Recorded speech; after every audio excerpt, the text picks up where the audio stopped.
One of the biggest topics when it comes to our money is all the people that are on Social Security. You've worked hard and now you've retired. Well, you see your retirement struggling and now you're depending on that Social Security to come in. Now we're hearing that, it's got shortages or it's not going to be funded, or if we don't do something within the next 10 years, we will see reductions of benefits. So what are we going to do? The blame is on each side and everybody doesn't want to lose votes, so they don't want to do anything about it. They don't want to make the hard decisions. So therefore, everybody wants to kick the can down the road, and really, we're losing $5 to $6 billion a day the government is spending, also fighting a proxy war that we shouldn't be in. And our seniors, the ones who retire, the ones who may not can work, the ones who depend on the government assistance that we have, and yes, they should be there because we've paid into the system. What are we going to do when all of a sudden it has to be cut? What are some of the hard decisions that need to be made now? Now, this is just my thoughts, but if we're not careful and we don't start making some hard decisions and our leadership start having some backbone to make some hard decisions, we're going to be depleted. Social Security is going to be depleted, and all of a sudden you're going to have so many people who are living even more in poverty because the government didn't hold up to their end of the deal of a mandatory Social Security benefit that they were supposed to give to the people.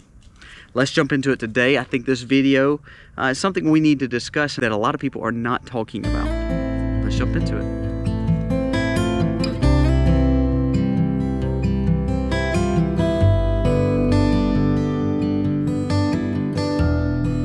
Hey guys, welcome to the Max. Thank you so much for being here. If you're new to the channel, go down here, press subscribe, ring the bell, give us a thumbs up or a thumbs down. That's okay, but let us know what you think about this video. When you comment and when you give us a thumbs up, it does tell the algorithm, tells YouTube that this content is important and that more people should watch it. So we need you to share the content, give us a thumbs up, and hey, if you don't agree with it, that's okay. Give me your thoughts because it helps our community grow together. So let's jump into Social Security and talk about retirement and how it impacts so many people. So we hear from both sides, and they play it hard on politics, that Social Security benefits back on the table for cuts. Now, is that something that needs to take place? Well, there needs to be conversations about it and not benefits cut for the people that are accepting now, but there does need to be changes in policy.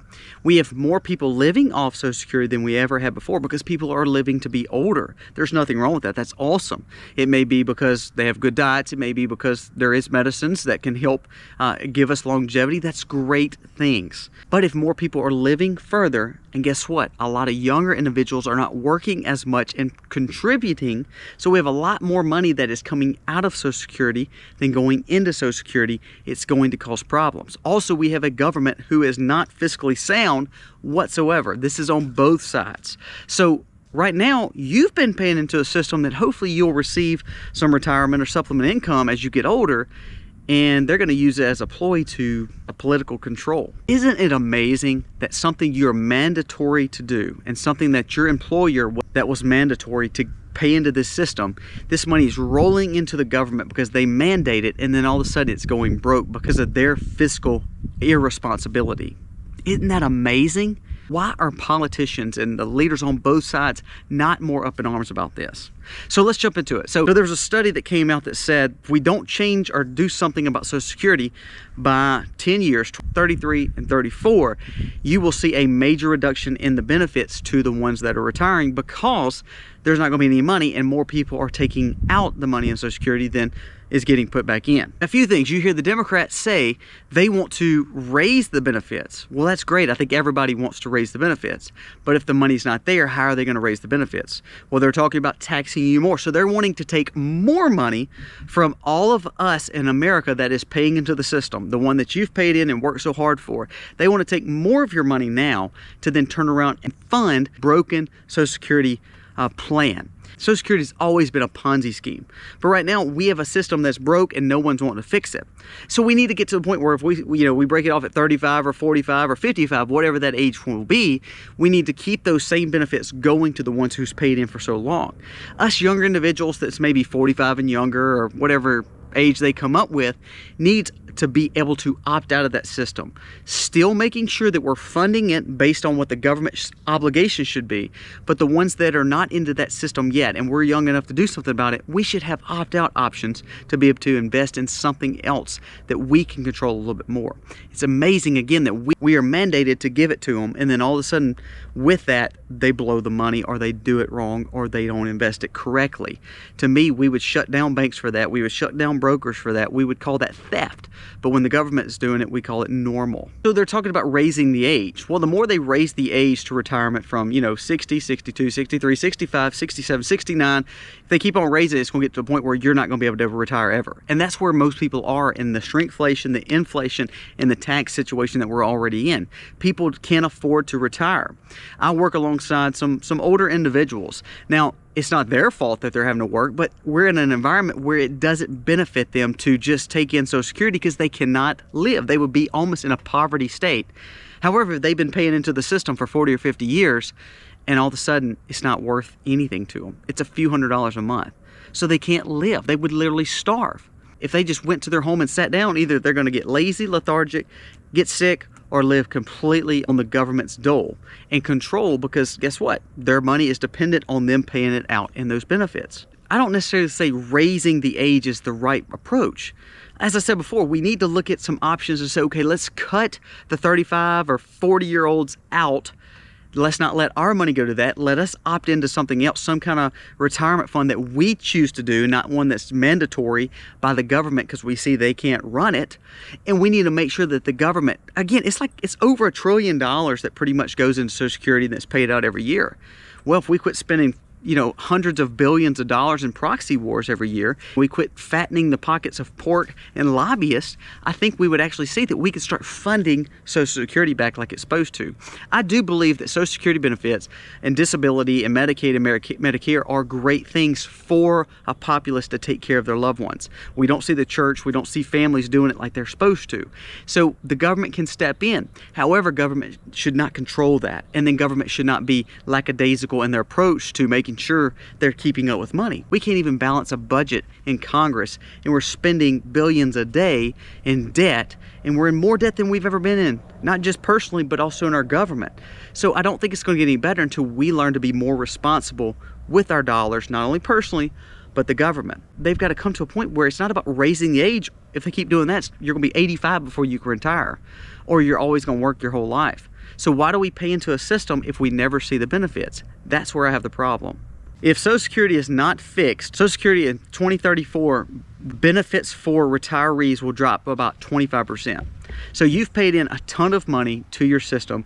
It's already pretty crappy what you get back in return because you're not getting a lot of money with Social Security. I've never met anybody say, wow, I live great on Social Security. Most of them are still having to do some kind of supplemental work. But all of a sudden now they're saying if we don't change our policies in Congress and with our government, you're going to see a 25% cut of those benefits by 10 years.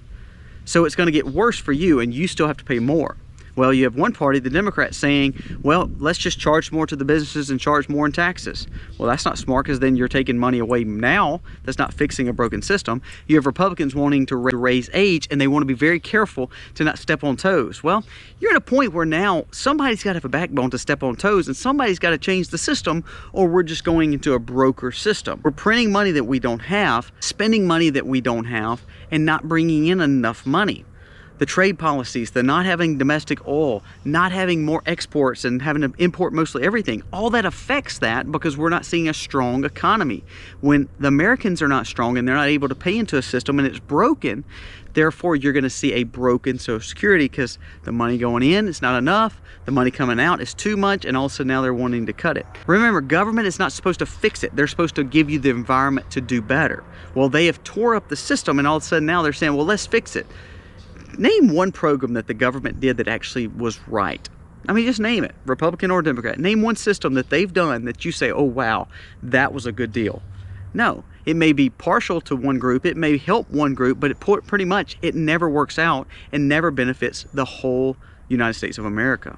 And again, most boomers and Gen Xers, which are going to be the next generations coming in to retirement age over the next coming decade, if we see those individuals not able to, from baby boomers to Gen Xers to even millennials, my generation, if we don't see people able to put up money and retire with dignity by putting a lot of money in their 401k or Roth IRA or just putting it up personally and getting out of debt, you're going to see more people needing Social Security. If we don't fix the system, we're going to see a broken system, and you're going to start seeing an impoverished nation. You're going to see that middle class go away, and you're going to have a lords and serf. You're going to have the people who made millions and millions and millions. They don't need Social Security. You have the people who lived in the middle class and was hoping to have retirement and maybe couldn't save because of all the inflation. Maybe the economy wasn't so good. Maybe they borrowed too much money and they shouldn't have. Maybe they bought too much house because our conveniences, and we think we have to have a $50,000 automobile.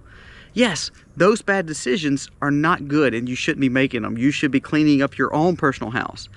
But when you clean up your own personal house and you're starting to deal with inflation, interest rates high, and shrinkflation and things like that, and bad policies on the government side and on the national side, no matter how hard you work, if you're in the middle class, it's going to cause you more problems.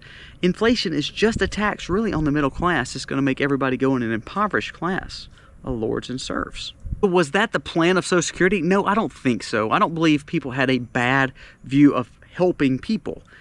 But I do believe because it has not been fixed, and the Republicans and the Democrats just want to kick the can down the road, or they want to tax more. Remember, if you have a gambling problem, more money that you have is not fixing the gambling problem. You have to fix the gambling problem before you throw more money at it. We tend to look at everything like that. We tend to say, well, if we throw more money at the problem, we give more money to the government, they will do better with it. That is a bunch of bull. The reason is because if we don't fix the problem, throwing more money at a broken system, we're literally throwing dollars out the window as we drive on the interstate and thinking we're going to just see that money come back to us some way because wind is going to push it back in our car. That is a farce. So we see Democrats wanting to tax you more and wanting more benefits. Great, that sounds great. But how are you going to pay for it, and how is your population going to be taxed more? You're taxing them to be poor. And then you see Republicans just saying, oh, we'll deal with it next time. We'll deal with it next time. We'll deal with it next time. We'll raise the age. So then you're working to your 142, and then you just die. Your Social Security is being manipulated, and it's getting political, and it shouldn't have ever been political. It's kind of like the debt ceiling politics that we've been playing for the last few years. Having debt paid or paying our debt should not be a political issue. We shouldn't be raising a debt limit. We shouldn't be looking at a different debt ceiling. We shouldn't be even talking about that. Same way with Social Security. If they're not funding it, the employers and the employees are funding it, why does the government have the rights to overstep and regulate something or to keep spending the money that they personally don't have? It's all our money. It's not the government's money. It's our money. And we're taxed and we pay into the system. The more that we play politics with our money and the tax dollars and the way that we utilize them, the more that you'll be affected, because no one wants to lose power. No one wants to do term limits. No one wants to lose their vote so they lose their seat in Congress. So they want to kick the can down the road to a point where it's just going to blow up one day. If 2034 comes, you're either going to see a depletion of your money or you're going to see a depletion of Social Security as a whole, and you're going to have a broken system and an impoverished state where people have no money. So my personal opinion, wrapping this up, you've got to start a different plan. For 40 and younger, you need to start a different plan. Let them opt out of that system. And let's start seeing government stay out of this. Let's fix the system. Let's fund it. Let's let the government fund it by not spending money across the world and start focusing on domestic issues. It should not be a political issue. This is our money. This is not Congress money. This is not government's money. This is our money. So if we invest in this because we're mandated to, and we can't take a benefit of it, and they're using it in their political fights, then we're the ones that are suffering. And again, it's our money. We've got to fix the problem. And if you want your Social Security to be there when you retire, then you better start making some changes with these political leaders. It takes you changing their mind. So give me your thoughts. A lot of our audience is older. Let me know what you think that they're playing with your money. It's dangerous. I'm hoping they'll start working this out and quit playing politics. Guys, thank you for watching. God bless. Happy homesteading, y'all.